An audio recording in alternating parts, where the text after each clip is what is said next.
Hey, man, we got one of my dopest friends in the planet in the building, man. Shout out to my brother, Rudy Ortiz. He's a legend now, man. Thank you, bro. That boy's here. That boy's there, man. Hey, I'm a legend in my own mind, bro. I'm the legend of Zelda. Hey. Because I'm trying to find the missing link. You're a legend in our circle, yes, man. Yes, man, I'll take that. You're a super duper star. I was waiting for the limo to pop up. It was a little Yachty's. I was like, oh, it was a Fiat Uber. It was a Lyft. How you been, bro? big dog? I'm good, brother. Thank you so much for the very gracious intro. And likewise, my boy. I mean, you are fucking doing your thing. I don't even have to tell the people that listen to Big Boys of Reggae. You've been doing your thing. Appreciate you, You're man. a hustler at heart, and you setting examples for the rest of us. I mean that shit, man. I have this curse, man, this burden, man. I want to feed the village, man. The curse of the hustler. You know what I'm saying? The village is my people's, man. I want y'all to be richer than me. I mean, and Brent, that's what you guys got going on right now. You guys have built the village. Man. All in radio, Big Boys of Big Boys of Reggae, Cam Publishing, yes, Cannabis, all that shit, you know, bro. and the pillar, CHC trucking, shout out. Right, the pillar of it all. Yeah, the man. The pillar's the killer, bro. So yeah, man, I've been seeing you, man, traveling and everything. I'm actually jealous because me and Mr. Burns, you know, I've been dreaming to go to Florida. Yeah. And I don't want to get right into it, but I have to because it looked like you were having a motherfucking blast. Doc, let me tell you something, man. Florida is exactly the way that they advertise that shit. When you get to South Beach, dog, you make that corner. Once you, this is what I didn't know about South Beach. First of all, shout out Miami, beautiful city. Florida, we're at the Miami Improv. It was a beautiful time. You know, shout out to Frankie Quinones, of course, it's his tour. I was out there with G King, myself, Frankie Quinones, everybody, right? South Beach is a little separated island like Alameda, apparently, right? And you got to go from like downtown Miami over into South Beach over a bridge. I didn't know that shit. So I was like, are these motherfuckers taking me to Cuba right now? Like, where the fuck are we going right now, bro? So when we got to South Beach, dog, as soon as we got over there, pastels everywhere. What? Fucking neon pink.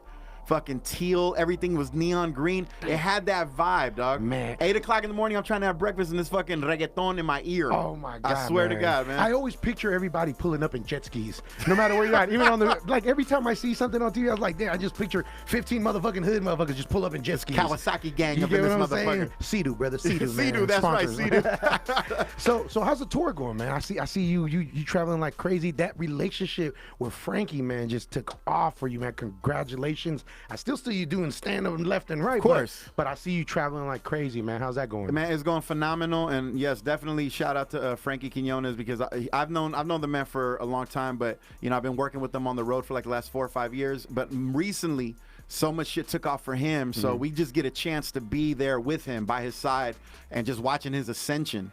And it's really inspiring, bro. So obviously, shout out to him. But the tour itself is going phenomenal. You know, we've been everywhere, man. We were in Portland not too long ago. Then we went down to Miami. Just came back from Vegas.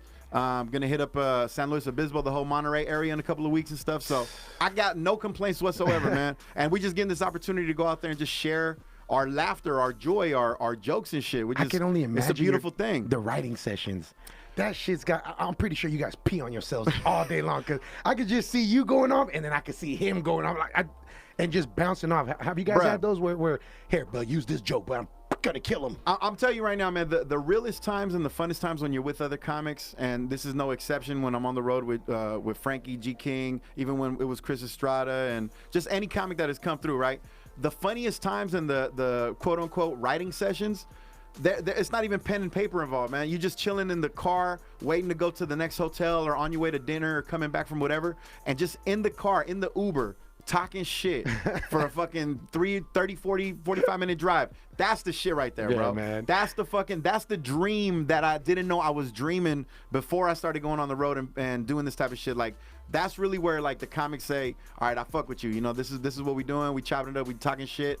That's where it's at, bro. And how are people being, especially the diversity when you get out of California? Yeah. Is how's everybody reacting, man, to just because it's truly like I see it's a whole Latin crew right there going crazy. And the show itself, the Frankie Quinones show, it's like very Chicano centric, obviously, you know, because he has the creeper character, Juanita Carmelita, and Frankie being from Oxnard, LA, you know, something. So it's very, very much influenced with the Chicano style, but never underestimate the power of the internet, hen. Well, I remember the first time we went to the Acme Comedy Club in Minneapolis, Minnesota. I remember just being on the plane and I'm looking at Frankie like, bro, like, is this gonna work in fucking Minnesota? Bro, we got there, 6'7" corn-fed white boys walking around in creeper outfits, that could wearing the shorts, wearing the bandana, the tank top and whatnot. Never underestimate the power of the internet, bro. I can only imagine, man. The world is small because funny is funny, right? That's been said for a long time. And that's everybody's joy, just like music. Yeah, exactly, exactly. And everybody got different ideas of what funny is and what funny isn't. But that's part of the journey. That's part of the experience. You just can't make certain jokes about certain people. You just better not make certain jokes where they hear you about certain people. I mean, we're obviously not talking about the Catholics because we've been roasting them for the last 6 years, nonstop. I've been wanting to touch that Mormon joke, but I can't do it. Can't do it. Unless you're a Catholic. You can touch whatever you want, apparently. I am Catholic, so legally I can. And from the Holy Spirit. Thank you, sir. So, of all these cities you've been to you, which do you think is the most memorable one? The one where you walked in like, I can't wait to tell my mama about this. Bruh, let me tell you something. My favorite place that I've gone to visit through comedy is Denver, Colorado, bro. Oh. Denver, Colorado. For some reason, bro. since they brought weed over there, I think it's so different. Bruh, it's the weed. It's the culture of the people around there. Like, what I've gotten so much from Denver, so far from Denver, is that it's a good place for Californians to be because it's liberal enough so that you can still fucking be gay, smoking weed in the streets, not giving a fuck, you know, talking about, you know, Donald Trump as much as you want. You could be that. But then there's also enough people that like their guns and that like their fucking F-150 and they want to fucking want to build. You know what? Build the wall. Fucking build it. I'll pay for it. I don't give a fuck. I'll put some money on it right now. I can see it. It's a mix. So it's a good place for California it's a good blend, though, right? Yeah. You, like, do you know what street? No, I can't go down Whiskey Boulevard. Like, can't go down that way. Whatever you do, Rudy, don't go down Whiskey Boulevard. You know, people don't stand out like that these days, man. Like, we've become a homogenized society visually. That's a big ass word. Right, hey, book that. That. That's a fucking. That's a. Make sure when we do the clip, that's the word we use. That's a drop. We call it a drop in the radio industry. Nah, bro, we become very homogenized on the surface. I think that we all, you know, for the most part, we dress the same. We like the same shit. You know, we watch the same shows. We talk about the same things that are on social media. We interact in the same social media. We somehow, some way, we all have the same conversation at the same time. Yeah. Different ideas or opinions, but it's like the same shit, right? But the mind and the things that make you laugh and the things that really like move you, those remain to be individual things. You know what I'm saying? Yeah. And so that's where you see the differences in the way that people are, and not the way that we look. That's pretty. You know, dumb, unless you're talking about like some fucking. You know, don't do it. Don't do it. Unless you talk about some real visuals. Nah. That's an inside joke for anybody who's listening. Hey, so I got to say something, man. And I've been waiting to see you to say this. You know, on behalf of Mr. Burns, Mahiko, even my emotion. Yes, sir. How about them Dodgers? Oh, this. How about them motherfucking Dodgers, baby? And they all laughing. Look at they all smiling. My emotion's tweeting right now like I told this motherfucker I was gonna get him. Look at that. Look at that. Is that what this is all about? Oh man, I had to. Is that what this is? This is what I came in the Fiat Uber for? It's a crazy coincidence, dude. It's a crazy coincidence. They lose. I call them the next day. Blood, you should come to the show. Let me go pour my heart out over there. dude, this is look, man. I'm a Dodger You're fan. You're a diehard too. Diehard. Respect, my boy. No, and like, I've been a. He'll walk in front of everybody, bruh, blued out with a red rag though, because he's got I got. That's why he's wearing a red shirt today. Right. I got a few blue shirts and a lot of fucking red, magenta, fuchsia, any shade you want. You know. Don't get it confused. No, but the truth is though, bro, I've been a Dodger fan my entire life. Ever since I was a youngster, I always knew the repercussions of what that meant. You know, especially here in Northern California, but especially in the Bay Area because people love the Giants so much that there's a powerful hate. Towards the Dodgers, bro. There's pure, authentic hate. Sometimes people hate me so much, and I can see it in their eyes that sometimes I think to myself, I'll be like, "Damn, is this what it's like to be a pedophile?" Like these motherfuckers hate me. They want me dead right. They are cursing my future children. You know what I'm saying? I'm like, damn, I think I feel it now. I see where they're coming from. But my entire life though, bro, I ain't never fronted on the Dodgers. I'm a big baseball fan. That's, you know, to be honest with you, I'm not a huge fan of like LA, you know what I'm saying? Like I know it's the baseball team. You grew up. It's I'm the pretty baseball sure, team, bro. What was it? What was the famous one? I mean, wasn't there a famous Nicaraguan pitcher, Valenzuela, whatever his name was? What was his name? I'm sorry, I got it wrong. Yeah, very wrong. Oh, okay, my bad. He's Padilla. Mexican. Mexican. Oh, he was Mexican. See, Nicaraguan. Yeah. This one thinks everybody's Nicaraguan. I'm telling you, everybody. Hey, but that's if how you're hustling and you're a genius, you're Nicoya. The Well, only Salvadorian that I know that is my emotion. Wow, that's the only one. No, I'm like, damn, that's a small community. My business partner, my right hand man, is Salvadorian. He's like, all the other Central Americans that I know are in this room right now. I was a high believer. Stick right next to that motherfucker that can screw you. No, just kidding. You gotta know the signs. Yeah. Bro, but yeah, man, just, huge Dodger fan. They fucking lost. I know you guys loved it. Yeah. I know you guys enjoyed it. You guys relished in it. Dude, I thought we won the World Series. Yeah, right. I swear to God, I was like, oh shit. Right. I saw a parade in Frisco. I don't know if you guys saw it. See, I'm gonna say this just because I want to put this on the record, bro. Right. As a Dodger fan, as a baseball fan, I gotta tell you, man, I don't know any other fan organization or fan group. I don't know any other fan group that hates their enemy more than they love their own team. Because that's how I feel about Giants fans. The Giants hate the Dodgers more than they love themselves, than they love the Giants themselves. I'm not gonna lie to you, man. I don't know shit about baseball. I know. I just wanted to put that out there. And I'm gonna tell you something. I'm a big believer that the motherfuckers that love the Giants, they from Frisco. Yeah, for the most part, yes. This is my city. You know what I'm saying? That's what because I mean, and in the Latin culture too, baseball's a big thing. It's a big thing, yeah. San Francisco is filled of us. We're like infested in there. Yes, believe me, when I was in Miami, I was like, damn, everybody here look like a shortstop. It's got fucking shortstops everywhere. How many Cubans did you meet? Everybody. I get the feeling that I met more than I even know because I bet you even the Chinese dudes were Cuban and shit. They were like, yo soy de Havana. Hey, I got to tell you a story, man. I went to TJ one time. I'm not going to tell you where in TJ I went, but I just went to TJ, right? And we went to this restaurant. We can't talk these things, but it was a Chinese restaurant. It was a Chinese restaurant. In TJ. Yeah. And this lady was hardcore Chinese. Like I'm telling you, she looked like Su Chang. I know she made my food with love. And when she walked up to me, she spoke fluent Spanish. Wow. Blew my fucking, and I will never forget that story, man. Fuck you up. I can only imagine when you go over there and you see the Cuban and they're talking to you, but it's a really solid looking white boy, man. Absolutely, bro. Blue eyes. Fucking blue-eyed salsa. You ever had some blue-eyed salsa, bro? Hell no, man. I'm just saying, man. That's the thing about Cubans, though, and Latinos in general too. I mean, if you really look around, like we do come in all shades and colors and shit like that. Even some Asians in Latin America, people of Asian descent that are Nicaragüense, Peruvians. They're all Asians. Absolutely, bro. I'm telling you, bro. Like we're everywhere, man. Latinos are everywhere, bro. We can't be stopped at this point. Yeah, you go to Nicaragua, go to a city called Bluefield. They're darker than. We can't even say that these days. You better not. Yeah. Don't even think it. Back to these Mormons. Ask Kanye.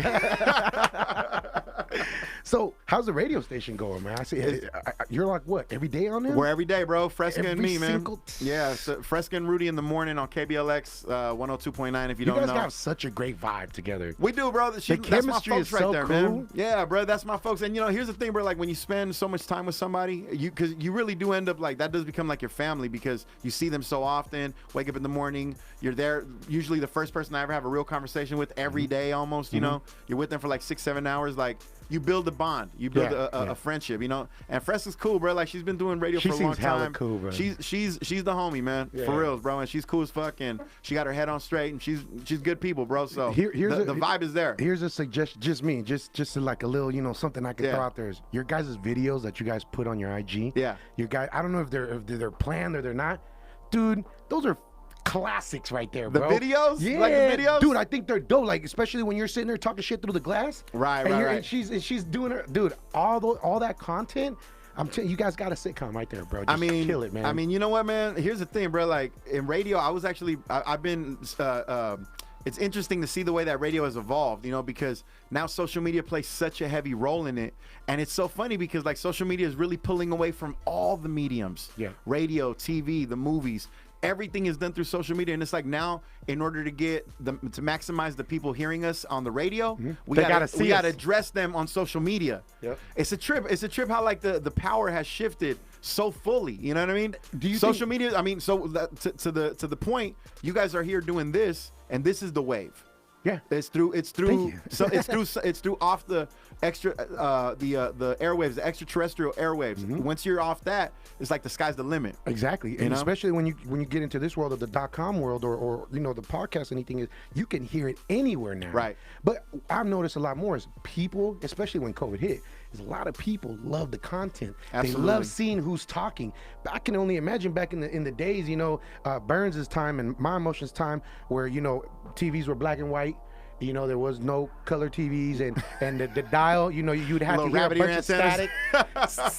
But you would have to imagine what that person looked like. Right. You didn't know if it was un enano. You didn't know if it was, you know what I'm saying? When the film burns at the But end now of the they roll. go like, oh shit, a fat, thick Nicaraguan and a Dodgers fan. All right, but you know what though, bro? Like this year, I'm about to turn 40 this year. What? Yes, I'm about to be 40 this year. So it's like, Boy, look, 32. Hey man, I'm trying to stay active. But the reason I bring that up is because as a dude who's about to be 40, I gotta admit, man, like I'm an old millennial, right? So I've seen the internet and I've seen technology and all this shit.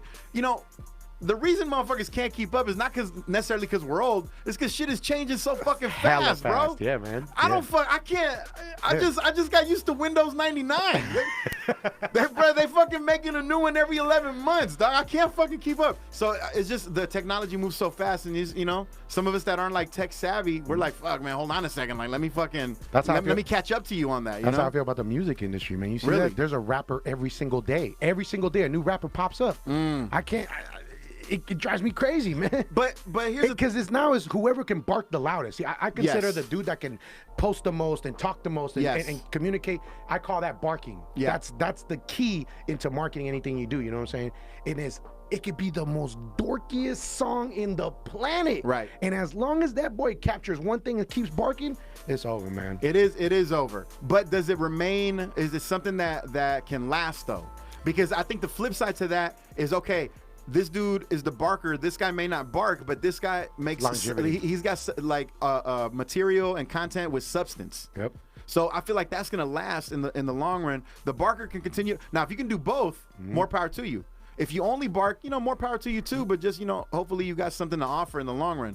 But the dude that knows how to fucking give the content with substance, the real product, that motherfucker's gonna be around for a while, man. So I want to go back to that where you were saying how everything is changing so fast right now, because it truly is. Even for us, you know, 37-year-olds. I'm about to be 38. Hey, believe me. In your late 30s, you start saying your age a little more quiet. You're like 36, 37. Dude, I remember when I was younger, I used to beg to say 21. Fuck. No, now I was like, fuck, I wish I was 21. Don't trip. When you turn 40, you get that energy back. Right? Because you know why? Because the 4 has a 0 in it. So it makes you feel like, fuck, I'm starting over again, man. I'm at the bottom right now. I'm in my prime. I'm in a new decade, man. I'm in a new decade, bro. Hey, and you're enjoying the fuck out of life at 40, man. I am, traveling bro. the world, doing what you love, man. Like I said, man, it's a big honor to see what you've been doing, you know. And likewise, I'm a fan. bro. You know that, bro. Likewise, bro. You know that, bro. Yeah, likewise, man. I really appreciate that. You got to admire hustlers, man. Yeah, hell absolutely. Yeah, man. We're gonna take a smoke break, let you vibe to some of these roots reggae music, and come back with our brother Rudy, man. Hey, go tap in. What's your IG, man? They gotta go tap in. Hit me up at It's Rudy Ortiz. That's It's Rudy Ortiz. That's IG and Twitter, man. Holla at your boy. Man, let's get it. Mr. Burns.